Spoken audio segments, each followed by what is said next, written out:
الحمد للہ وکفیٰ والصلاة والسلام علی سید الرسل وخاتم الانبیاء اما بعد فاعوذ باللہ من الشیطان الرجیم بسم اللہ الرحمن الرحیم وبشر الصابرین الذین اذا اصابتهم مصیبة قالوا انا للہ وانا الیہ راجعون اولئک علیہم صلوات من ربہم ورحمہ واولئک هم المہتدون۔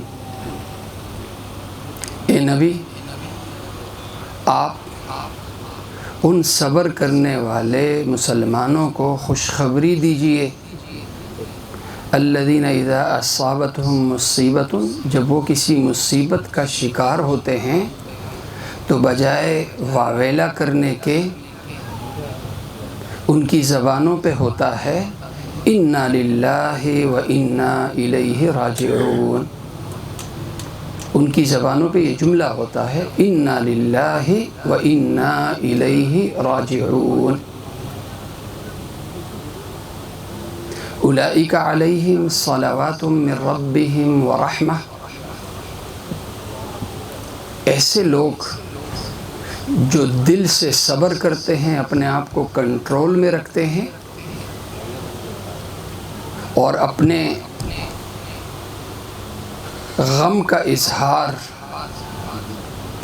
اللہ کے اس ذکر انا للہ و انا الیہ راجعون کی صورت میں کرتے ہیں، ان کے لیے اللہ تعالیٰ کی طرف سے انعامات یہ ہیں اولئک علیہم صلوات من ربہم، ان لوگوں کے لیے اللہ کی طرف سے صلوات ہیں۔ صلوات صلاۃ ان کی جمع ہے۔ صلاۃ اللہ کی وہ خاص رحمت ہے جس کے مستحق صرف انبیاء ہوتے ہیں۔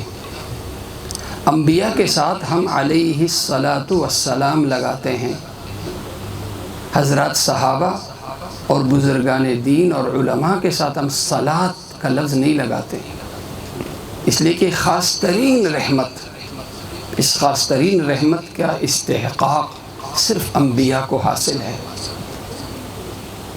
اللہ تعالیٰ فرما رہے ہیں کہ غم انتہا پہ ہے اور ان غم میں انسان کا بریک فیل ہو جاتا ہے، کنٹرولنگ پاور جواب دے دیتی ہے۔ اس کے باوجود غم کی اس انتہا میں یہ شخص اللہ کو نہیں بھولا، اللہ کو نہیں بھولا، اللہ کو نہیں بھولا، یعنی غیر شرعی اس نے کوئی کام نہیں کیا، نہ زبان سے نہ عمل سے۔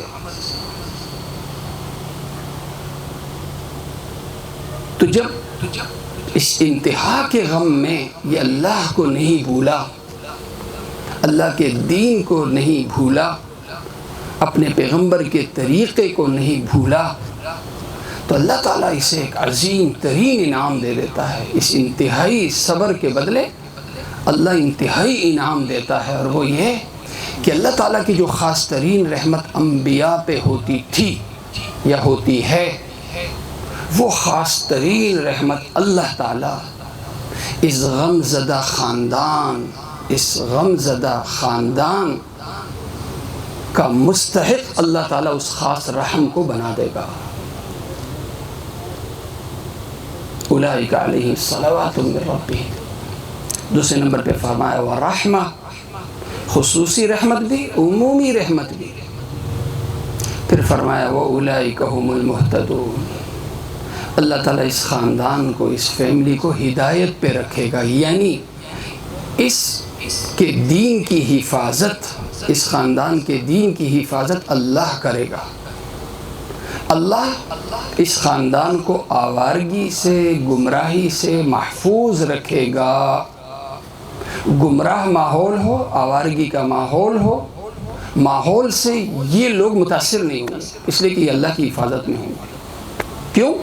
اس لیے انتہا کے غم میں یہ اللہ کو نہیں بھولے تھے، اب اللہ انہیں نہیں بھولے گا۔ قدم قدم پر اللہ کی معیت، اللہ کی نصرت ان کے ساتھ ہوگی۔ اور انسان کی سب سے بڑی ضرورت کیا ہے؟ سب سب سے بڑی ضرورت وہ ہدایت ہے کہ انسان جس سفر پہ، زندگی کے جس راستے پہ سفر کر رہا ہے، اس کی منزل جنت ہو، اور اس سفر پہ چلتے ہوئے اللہ اس سے ناراض نہ ہو.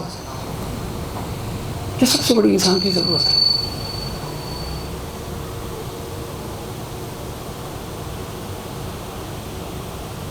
اس لیے کوئی غم، چھوٹا غم ہو بڑا غم ہو، یہ کتنا عظیم ذکر ہے، انا للہ و انا الیہ راجعون، انا للہ و انا الیہ راجعون. اس کے ساتھ ساتھ حدیث پاک میں اس کے ساتھ اضافہ یہ بھی ہے، اللہم اجرنی فی مصیبتی واخلف لی خیرا منہ. اللہ مصیبت کی اس گھڑی میں تو مجھے اجر عطا فرما، صبر پہ اللہ تو مجھے اجر عطا فرما، اور اللہ تو مجھے نعم البدل عطا فرما. مسلمانوں نے جب ہجرت کی مدینہ تو مسلمانوں میں پہلی میت، پہلے مسلمان جو انتقال کر گئے مہاجرین صحابہ میں، وہ حضرت ابو سلمہ رضی اللہ عنہ تھے. اور یہ واحد خاندان تھا، یہ واحد فیملی تھی جس نے ہجرت کی تھی. باقی صحابہ نے انفرادی ہجرتیں کی تھی،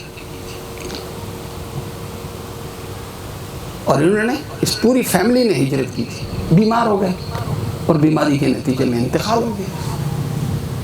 حضرت ام سلمہ رضی اللہ عنہ کہتی ہیں کہ اللہ کے نبی صلی اللہ علیہ وسلم میرے پاس تشریف لائے، مجھے یہ دعا سکھائی اور مجھ سے فرمایا کہ بس یہ دعا ہے نا، یہ اس تمہارے دکھے دل کا مداوا ہے، خوب پڑھو اسے. تمہیں دعا پڑھتی تھی. فرماتی ہیں کہ میں جب پڑھتی تھی نا، انا للہ و انا الیہ راجعون، اللہ ہمارا مالک ہے، اللہ ہی کے پاس ہم سب نے واپس جانا ہے، یہ بھی پڑھ لیتی تھی. پھر یہ بھی مجھ سے یہ بھی پڑھ لیتی تھی، اللہم اجرنی فی مصیبتی، اے اللہ مصیبتی اس گھڑی میں اللہ صبر کا مجھے اجر عطا فرما، یہ بھی پڑھ لیتی تھی. لیکن جب آخری جملے پہ میں پہنچتی تھی نا، وَأَخْلِفْ لِي خَيْرًا مِّنْ، اے اللہ جو امانت، جو آپ کی امانت ہے، اے اللہ جو امانت آپ نے لی ہے اپنی، اے اللہ اس کا نعم البدل تو مجھے عطا فرما. تو اس جملے پہ آ کے میری زبان رک جاتی تھی، کیونکہ ظاہر ہے صحابہ کرام رضوان اللہ علیہ مجمعین میں اپنے شوہر کا نعم البدل نہیں دیکھتی تھی. میرے شوہر جیسا کوئی نظر نہیں آتا تھا، لیکن حکم تھا، دعا تھی، پڑھتی رہی، اور یہی دعا تھی جو میں پڑھتی رہی. اس کا نتیجہ یہ ہوا کہ عدت 4 مہینے 10 دن 4 مہینے 10 دن تک اسی دعا کو پڑھا. کہنے کہ جیسی میری عدت ختم ہوئی، جناب رسول کریم صلی اللہ علیہ وسلم کے ہاں سے پیغام نکاح آیا. میرے تصور میں نہیں تھا کہ میں ام المومنین بنوں گی، ام المومنین، قیامت تک آنے والے مسلمانوں کی ماں کہلاؤں گی، پیغمبر کی زوجہ کہلاؤں گی. کہ میرے تو وہم و گمان میں نہیں تھا. اس دعا کی برکت سے یہ نعمت اللہ نے مجھے دی. آج اگر ایک دعا جیسے کہ کسی کے والد کا انتقال ہو گیا، کسی کی والدہ کا انتقال ہو گیا، کسی کے بیٹے کا انتقال ہو گیا، جانے والے کا نعم البدل نہیں ہو سکتا، ہو نہیں سکتا. باپ کا نعم البدل ہو سکتا، ماں کا نعم البدل ہو سکتا نہیں، بیٹے کا نعم البدل نہیں ہو سکتا، نہیں ہو سکتا.